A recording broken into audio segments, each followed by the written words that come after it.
پوچھیں گے کہ اینڈوکرینالوجی کیا ہے، یہ ہمارے لیے کیوں اتنی امپورٹنٹ ہے اور اس میں اہم بڑی بیماریاں کون سی ہیں؟ Thank you so much for inviting me on this podcast. یہ بہت ضروری ہے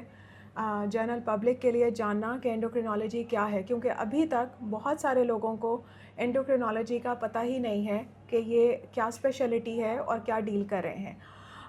بیسکلی یہ جو ہے ہماری باڈی کے سارے ہارمونس جو ہوتے ہیں ان کی بیماریوں کے بارے میں ہوتی ہے اینڈوکرینالوجی، اور ان کی کمی یا زیادتی کی وجہ سے جو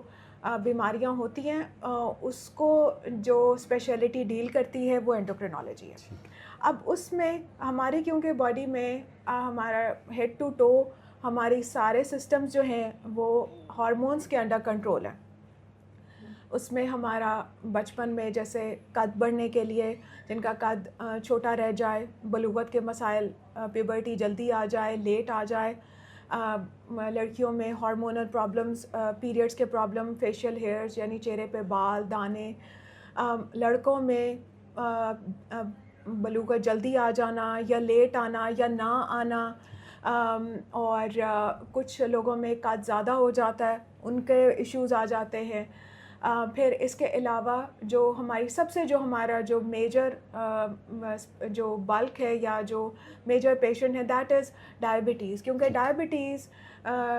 جو ذیابیطس ہے وہ ہارمونل ڈس آرڈر ہے، وہ انسولین کی کمی اور اس کی ریزسٹنس کی وجہ سے ہوتی ہے. اور اس کو آلدو سب فزیشینس بڑا اچھا مینیج کرتے ہیں، لیکن کچھ ایسی سچویشنز ہوتی ہیں، کچھ ایسی ٹائپس ہیں ڈائبٹیز کی جو کہ مس مینیج ہو جاتی ہیں، وہ پراپرلی ڈائگنوز نہیں ہوتی، کیونکہ ٹائپ 1 ڈائبٹیز کسی بھی ایج میں آ جاتی ہے اور اس کو ٹائپ 2 کے لحاظ سے ہی میڈیسنس پہ ٹریٹ کرتے رہتے ہیں، اور پیشنٹس بہت ویک ہو جاتے ہیں، ان کی شوگرز بہت ہائی ہو جاتی ہیں، ان کو پراپر کاؤنسلنگ کی ضرورت ہوتی ہے. پھر کچھ اور مونوجینک ڈائبٹیز ہے، کچھ اور ڈائبٹیز کی قسمیں ہیں جو کہ جس کے لیے اسپیشلسٹ کی ضرورت ہوتی ہے اس کو مینیج کرنے کے لیے. اس کے علاوہ جو ہمارے ہاں بہت کامن ہے سیکنڈ نمبر پہ وہ ہے تھائرائڈ کے پرابلمس.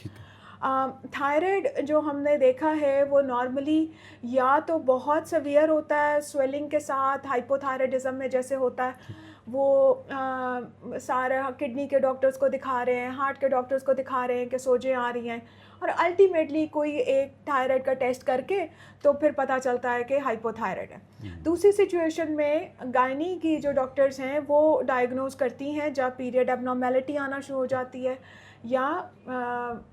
حمل میں مسئلے ہوتے ہیں حمل نہ ہونے کی وجہ سے، تو وہ ٹیسٹ کرتے ہیں. تھائرائڈ کی بہت ساری اقسام ہے، اس میں بھی کچھ زیادہ جس میں زیادہ کام کر رہا ہوتا ہے وہ بھی مینیج نہیں ہوتا، وہ انگزائٹی اور پیلپٹیشنز اور کارڈیولوجسٹ اور سائکائٹرسٹ کے پاس جا رہے ہوتے ہیں، اور فائنلی وہ ڈائگنوز ہوتا ہے کہ یہ ہائپر تھائرائڈزم ہے. ابھی پچھلے دنوں میرے پاس ایک پیشنٹ آیا جس کو پیلپٹیشنز ہو رہی تھیں، یعنی کہ دل کی دھڑکن بہت زیادہ تھی، گھبراہٹ تھی. ینگ پیشنٹ تھا اور وہ دل کی دھڑکن زیادہ ہونے کی وجہ سے وہ کارڈیولوجسٹ کے پاس چلا گیا. اب کارڈیولوجسٹ نے جب اس کا ای سی جی کی تو اس پہ ہارٹ ریٹ زیادہ تھا، اور اس نے کہا کہ میں آپ کی اینجیوگرافی کرتا ہوں، حالانکہ اینجیوگرافی کی کوئی سچویشن یا انڈیکیشن نہیں تھی. پھر جب اس کے تھائرائڈ کے ٹیسٹ کیے گئے تو اس کا تھائرائڈ بہت زیادہ کام کر رہا تھا، اور وہ ماشاءاللہ اب میڈیکیشن پہ بالکل سیٹ ہے.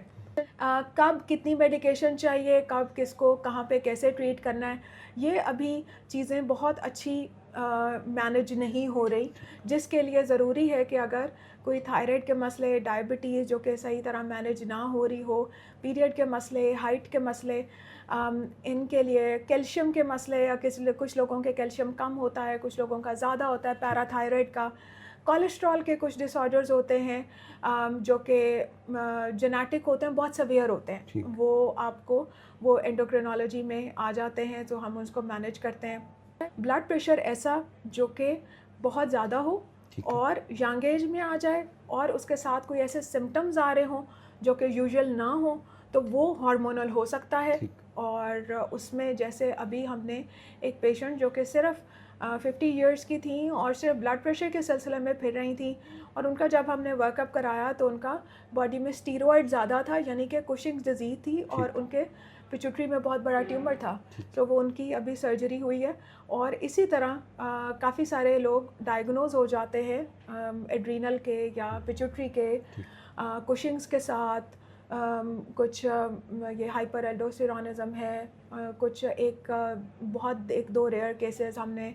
مینیج کیے ہیں جس میں کانجینیٹل ایڈرینل ہائپرپلیزیا, جو کہ جینیٹک ڈس آرڈرز ہوتے ہیں, ان کے ساتھ ہائپر ٹینشن آتی ہے, اور وہ کہیں بھی مینیج نہیں ہو رہا تھا ایون ان ٹرشری کیئر, اور وہ ٹرنڈ آؤٹ ٹو بی کہ بڑا ریئر کاز ہے. بلکہ وہ میں نے سیفیز, جو کہ South Asian Federation of clinical endocrinology ہے, وہاں پر میں نے وہ کیس بھی پریزنٹ کیا, کیونکہ وہ it's like 1 in a million billion case. So وہ اتنا ریئر جینیٹک ڈس آرڈر ہے, اور شی از ماشاء اللہ doing well on medication. Treatment اس کی سمپل ہے, ڈائگنوسس وہ that was a tricky part, وہ اللہ کا شکر ہو گیا. تو یہ چیزیں جو ہیں یہ جاننا, اور میرا خیال ہے کہ اگر کسی فزیشین یا جو بھی کوئی اسپیشلسٹ اپنی اسپیشلٹی میں کوئی ایسا دیکھ رہا ہے پیشنٹ جو کہ ان کو لگتا ہے کہ اینڈوکرائن کا ایشو ہے, سو اس کو ٹائملی ریفر کرنا بڑا ضروری ہے. بالکل صحیح. کیونکہ میں نے بہت سارے پیشنٹس دیکھے ہیں جو کہ جن کی ٹریٹمنٹ بہت ڈیلے ہوئی ہے. ایون ابھی میں بہت اپریشیٹ کرتی ہوں کہ یہاں کے ڈاکٹرز, ایون چائلڈ اسپیشلسٹ جو ہیں, وہ بڑا ٹائملی اب بچوں کو ہائٹ کے لیے بھیج رہے ہیں. کیونکہ جب میرے پاس آتے ہیں نا 17-18 کے ساتھ ہائٹ کے لیے, دین وی کانٹ ڈو اینی تھنگ, کیونکہ ایپیفیسس کلوز ہو جاتی ہیں. تھائرائڈ کے مسئلے آ رہے ہیں, پیوبرٹی کے مسئلے آ رہے ہیں,